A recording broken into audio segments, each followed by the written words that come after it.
And I'm here with Anthony Harding of Sassy's Exquisite, right? Yep. But you've written this book. You're an author. Tales of a Traveling Coffeepreneur, a journey to find the world's best coffee.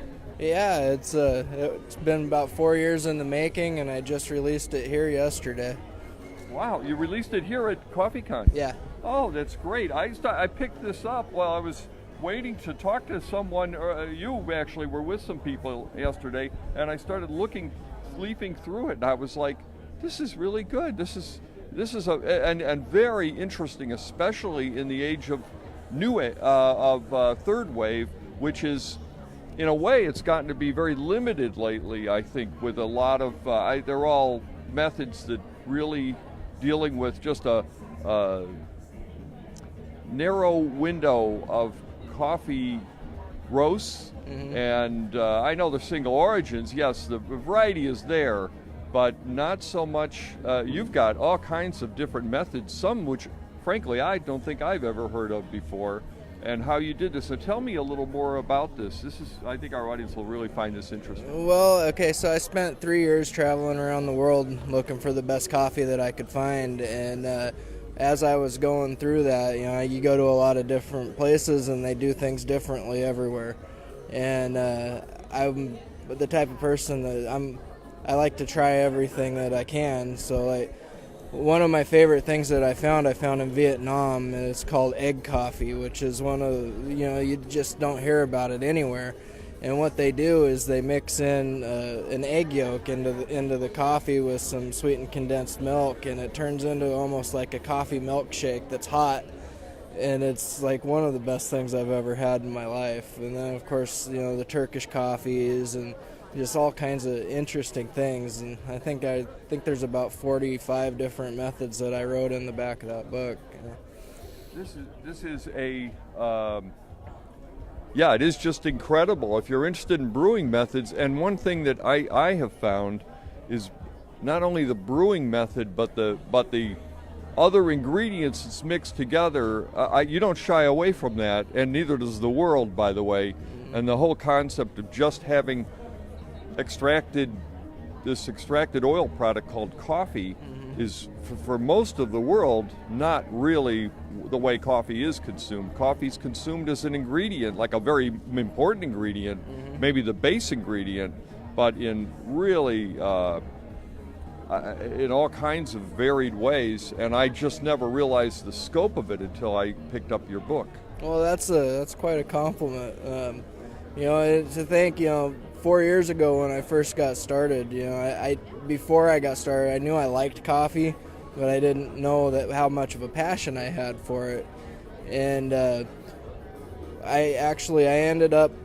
my journey started when I went to the Evergreen State College, and I ended up not being able to get the classes that I wanted. And I found myself in a class that went to China and Vietnam at the end of the quarter, and while I was there, somebody put a cup of this Kopi Luwak in front of my face. And of course, this is the world famous cat poop coffee. Well, if I wouldn't have been on an adventure, I probably wouldn't have tried it. But I did, and I fell in love. And then I started researching it, and I found out how horribly the animals are treated by the farmers. And I decided I needed to do something about that. So that's why I got into the coffee industry. And then that was the beginning of my journey. And my journey took me to, I think, 9 different countries over 3 years. And it started my company. It's interesting you mentioned that. I know that that's a controversy currently. And isn't there a certain percentage, though, of Kopi coffee that is produced naturally? That is to say, the animal is not contained, and isn't it ideal? Because again, feel free to correct me. I'm not an expert in Kopi coffee by any means, but the natural reason that Kopi coffee is prized is because the best coffee, which is natural, the critter doesn't not only isn't contained, but the part of the magic of it is rather than being force-fed coffee, it finds the coffee naturally that's the best coffee. Yeah, exactly. So That's exactly true, and it usually costs about twice as much. So like the farm stuff in Vietnam, it costs $1,000 a kilogram, and usually the wild stuff, it's not found in Vietnam. It's more found in Thailand and Indonesia and stuff like that. But it goes for about $2,000 a kilogram. But so in my book, I've devised a plan to go through, start raising money, and go to the farmers that are producing it, and actually turn their entire plantations into what's the word I'm looking for? Like a conservation place for the animals, so they don't even realize they're being held captive. But they're very intelligent animals, and when they're young, you can litter box train them. You can teach them to, like the company of humans and everything. So you can have them in this big enclosure, and they don't even know that they're being held captive, and they're going to do it naturally. So it's going to be happy cats and happy coffee. Well, there's captivity and there's captivity. Exactly. Doesn't sound a whole lot different than any corporation I've worked for. Right. Where most of them didn't mind my knowing I was being held captive. Yeah, but I figure at $1,000 a kilogram, they're not going to stop producing it. So we can at least make their lives better. Well, that is notable and laudable. And you are here at Coffeecon. You've brought some samples, and what all have you brought here today? And is it for sale? Yeah, I've got all my stuff for sale. So all of my coffees from Dalat, Vietnam. It's Vietnamese Highland Arabica. I've got a few different roasts with me. I've got my medium roast, my whiskey barrel aged roast, which is inspired by Starbucks Reserve Roastery. They did it a couple years ago. It took them 4 years to develop it. I tasted it a couple times and figured it out in about 2 months. And then kind of an entrepreneurial advantage, isn't it? Oh yeah, for sure. And then I've got my French roast, and then another really interesting thing is my white coffee, which it's basically rocket fuel. It doesn't taste like coffee, but it is coffee. It tastes more like peanuts, but it's got about twice the caffeine content as a full city roast. Wow. And then I've got my teas as well. So I've got my Lotus green tea from Vietnam. I've got a color changing tea from Thailand. I've got a jasmine green tea from Vietnam and an oolong from Wudong, China. Fantastic. That's a really, you